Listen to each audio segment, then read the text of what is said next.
높고 구불구불한 해안 절벽을 따라 남쪽 보니파시오로 가는 길. 마치 물감을 풀어놓은 것처럼 유난히 푸른 쪽빛 바다 지중해가 가슴으로 들어옵니다.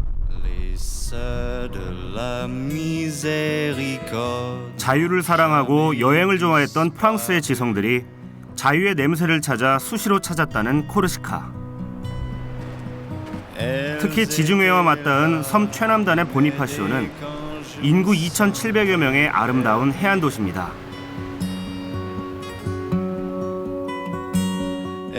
그 수려한 경관 때문에 파리 북서부의 항구 도시 르하브르와 비교되기도 하는데요. 100m 높이의 수직 절벽 위에 자리한 보니파시오는 특히 이 절벽과 푸른 바다로 유명해진 곳입니다.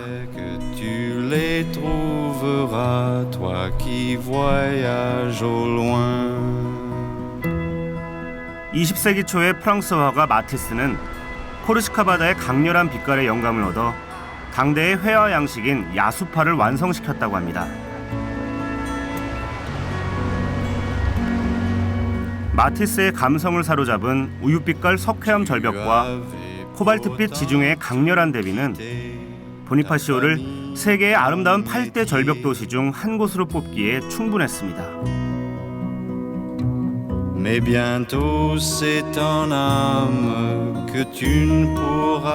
하지만 자연이 만든 아름다운 경관과는 달리 이곳을 거쳐간 인간의 역사는 그다지 아름답지 못했습니다.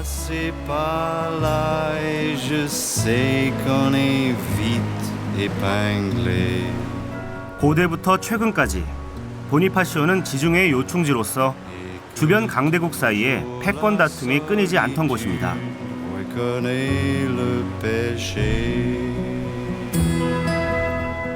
보니파시오의 해안가에 만들어진 이 가파른 계단은 아라곤 왕의 계단이라 불리는 곳인데요.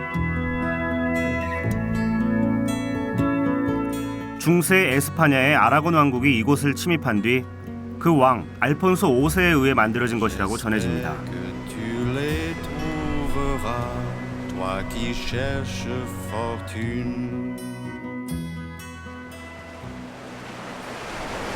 바닷가 절벽 꼭대기에 자리 잡은 보니파시오는 그 지형 때문에 자연스럽게 물이 귀할 수밖에 없었는데요.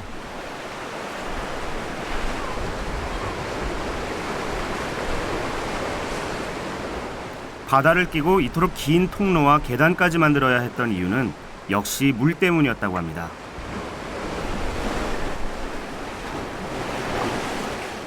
역사상 모든 도시, 나아가 문명의 발전 뒤에는 물을 이용한 치수와 관계의 역사가 뒤따랐습니다. 아이고. 이집트가 그랬고 중국이 그랬고 그리고 잉카의 문명이 그랬던 것처럼 말이죠.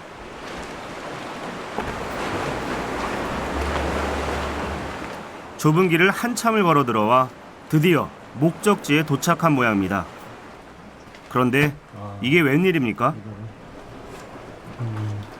저는 여길 막아놔서 들어갈 수 없지만 대신에 이 안에서 시원한 바람이 나오고 있습니다. 들어갈 수 없어서 좀 아쉽긴 한데 대신 이 바람을 통해서나마 저 안에 있는 그 지하 샘물을 상상해 볼 수 있을 것 같아요. 아쉬운 마음에 어떻게든 안쪽을 들여다봤습니다. 해수면 높이에서 용출하는 지하수를 길어올리기 위해 이 같은 절벽 동굴에 우물을 만들 정도였다면 당시 사람들은 과연 얼마나 절박했던 걸까요?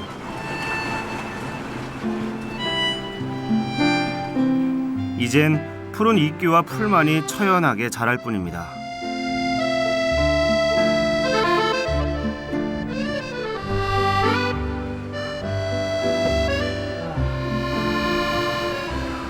자, 다시 절벽 위로 올라가야 할 텐데요. 역시나 내려올 때보다 올라갈 때가 문제입니다.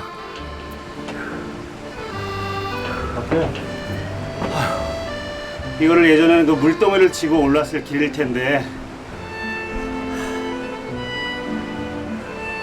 경치 보러 온 제가 좀 미안해집니다.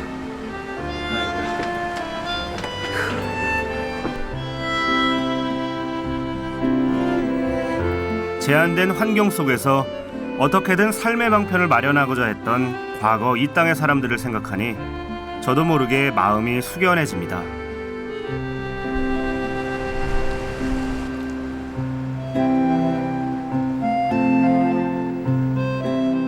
아름다운 절벽 도시 외에도 보니파시오를 언급할 때 빠지지 않는 말이 있습니다. 바로 천연의 요새 도시라는 겁니다. 보니파시오는 지금으로부터 약 한 1200년 전부터, 그러니까 서기 828년부터 만들어지기 시작한 요새 도시인데, 그냥 깎아지르는 벼랑 위에 도시가 이렇게 서 있는 모습이 참 보기만 해도 입이 딱 벌어질 정도예요.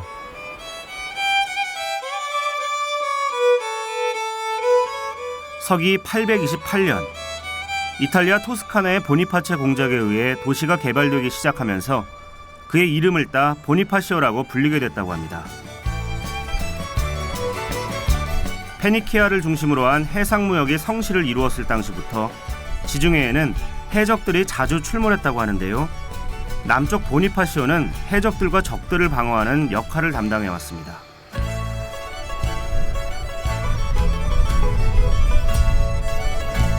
항구가 내려다 보이는 고지에는 보니파시오 성이 버티고 있는데요. 이 성은 고대부터 제1, 2차 세계대전까지 코르시카의 지정학적인 요충지가 되어왔습니다.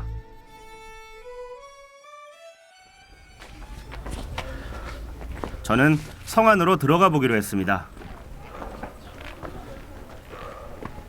절벽이 높다 보니까 올라가기도 쉽지가 않습니다. 이 계단도 절벽 위에 이제 가파르게 이렇게 놔가지고 꽤 힘드네요. Bonjour.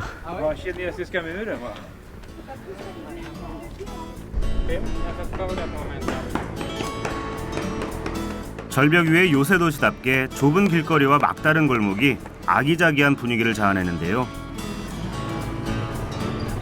13, 14세기 무렵의 성당과 낡은 집들이 층층이 들어서 있어서 마치 중세의 거리에 와 있는 듯한 느낌입니다.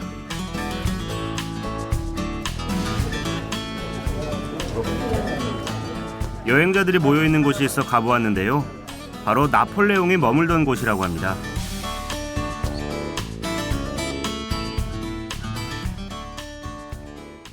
이 골목길이 보기에는 볼품 없어 보여도 이름은 두 황제의 길이에요. 아마도 15세기와 18세기에 샤를 킨트와 나폴레옹이 이곳에서 자서 그런 이름이 붙은 것 같아요. 제가 뭐 황제는 아니지만 그래도 기분 좋게 이렇게 걷고 있습니다. 평범해 보이는 길 하나에도 영웅의 자취가 더해지니 새삼 남다르게 느껴집니다. 그런데 좁은 길목에서 유난히 눈에 띄는 걸 발견했습니다. 건물과 건물 사이를 연결한 구조물인데요. 불규칙하게 기울어진 모습이 호기심을 자극하기에 충분했습니다. What is that? Aqua. Récupère aqua. Aqua. Oui. Aqua est 14e siècle. Et récupération d'eau. Ok. Il récupère l'eau. Là-bas, devant, il y a la citerne, 6000 mètres cubes. Et récupérer toute l'eau comme ça.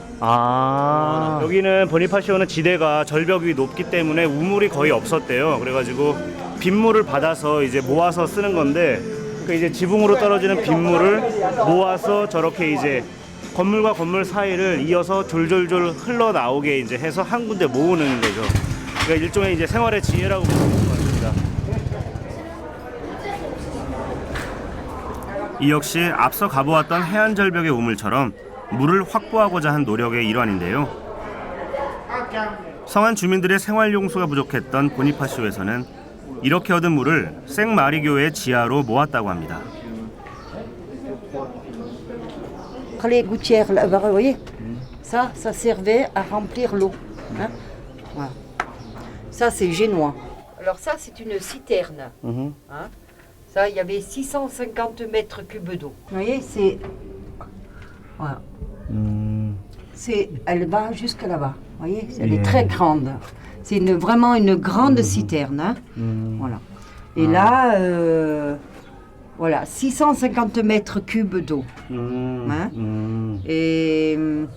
Et après, en haut, vous aviez le puits. Parce que de l'autre côté, il y a des escaliers et de ce côté, il y a un puits où les gens faisaient descendre le seau et pour récupérer l'eau. 지금은 상수도가 있어서 흔적만 남았을 뿐입니다. 이번엔 성의 다른 쪽으로 가보기로 했습니다. 야, 여기는 갈매기도 무섭구나.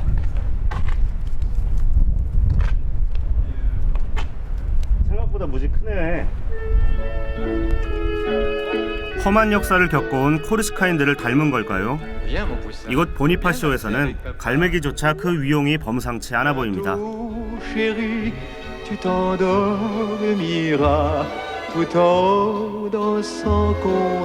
사실 보니파시오는 프랑스 본토보다 바다 건너 이탈리아에 훨씬 더 가깝습니다.